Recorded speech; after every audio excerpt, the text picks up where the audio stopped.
As a member of the Texas Business Hall of Fame, it is my pleasure to introduce Todd Wagner to our group. Todd and I, we share a love of movies, as well as we both have a deep passion for wanting to change the way films are released in the world today. Todd is one of the pioneers of the internet age. Through his innovation and leadership, he has literally created thousands of jobs in the state of Texas. And this is what's made Texas the dynamic place to do business that it is today. I always call it that, you can't make business decisions when you're sitting on the beach, right? You can't find the next wave if you're sitting on the beach. You have to get out there, get deep in the water, and then all of a sudden you'll be like, there's the wave. I'll go swim over to it. At the age of 33, Todd Wagner looked out his law office window at the Dallas skyline and was thinking not about law, but Indiana basketball. Mark Cuban and I, of course, who were the eventual business partners in this, had gone to college together. We'd gone to Indiana University, and we always would talk about how do you access Indiana basketball games. And one of the things that we talked about was this new thing called the internet. And I still remember Mark saying, if you find something interesting, I'll do it with you. And so then the idea became, wow, this technology is going to change. Right now people have 14.4 modems, then eventually 28.8 modems. We knew the technology was going to change where you could listen to something in real time. And the thinking was that would change everything. His law partner said he was crazy and would want his old job back. But he found himself in Cuban's house with 3 other employees and 1 computer and decided to turn the business world upside down.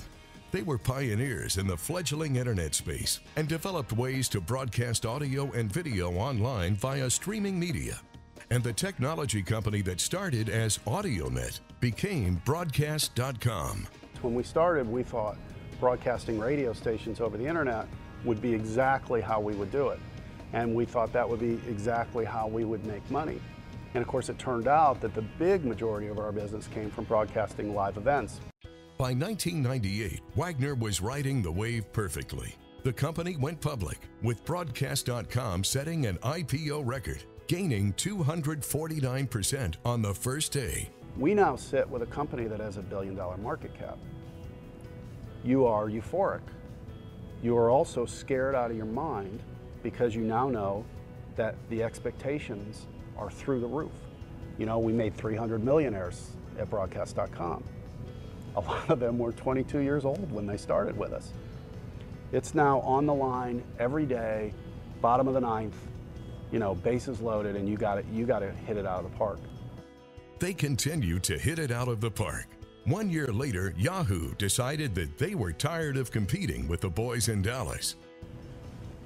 And we had a public market cap, and they knew what we were looking for. And of course, the eventual price is always based on shares, so it fluctuates. But the eventual price was, about $5.7 billion. Wagner stayed at Yahoo to lead the broadcast division and was soon offered the position of COO. But Wagner decided that he would focus on new ventures and spend the rest of his career giving back to the community. He and Cuban formed the Wagner-Cuban companies, building innovative media and entertainment. He currently runs 2929 Entertainment and Magnolia Pictures, producing Oscar-nominated films.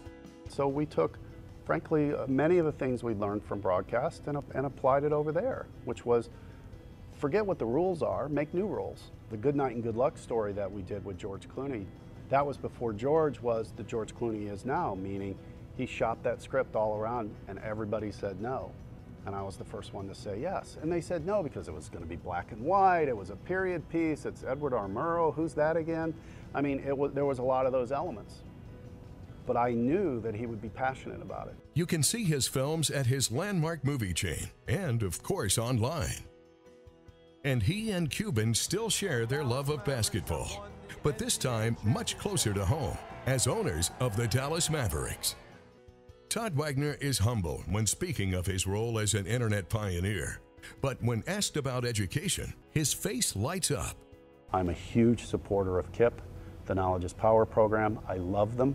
I think what they do is amazing. We brought their school to Dallas about 8 or 9 years ago, and we launched it. And we now have a whole spectrum of kids that have gone through. We tell the Kipsters all the time, you're on a mission to climb the mountain to and through college. And when you get to the top of that mountain, that's been such a long journey, we want you to enjoy the view. But then quickly reach back down and help others climb as well. Just like what Todd has done. Todd was successful, he's reached back down, he's helped countless kids now help them climb the mountain to and through college. And think about this ripple effect. Recently, his foundation held a charity event in Dallas that was truly Texas-sized. We tried to make it a fundraiser that people would never forget, that they would talk about and say, wow, that was the coolest fundraiser I've ever seen. So we did it at Texas Stadium. We had ZZ Top play, and we raised $1.2 million for KIP and the Boys and Girls Clubs and After School All-Stars, which is another organization I've been involved with for a decade. And my foundation underwrote all the expenses so that everybody knew that every dollar they were giving would go directly to those 3 causes. I hope Todd Wagner grows more Todd Wagners.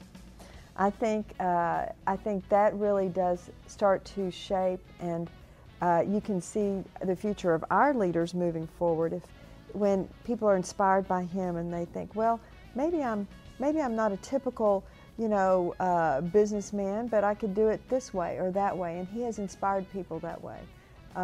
So I'm very encouraged that with his leadership and a lot of his friends, that we'll see more Todd Wagners. Tonight, we welcome this pioneer of the internet age and the age of educational reform as the newest member of the Texas Business Hall of Fame.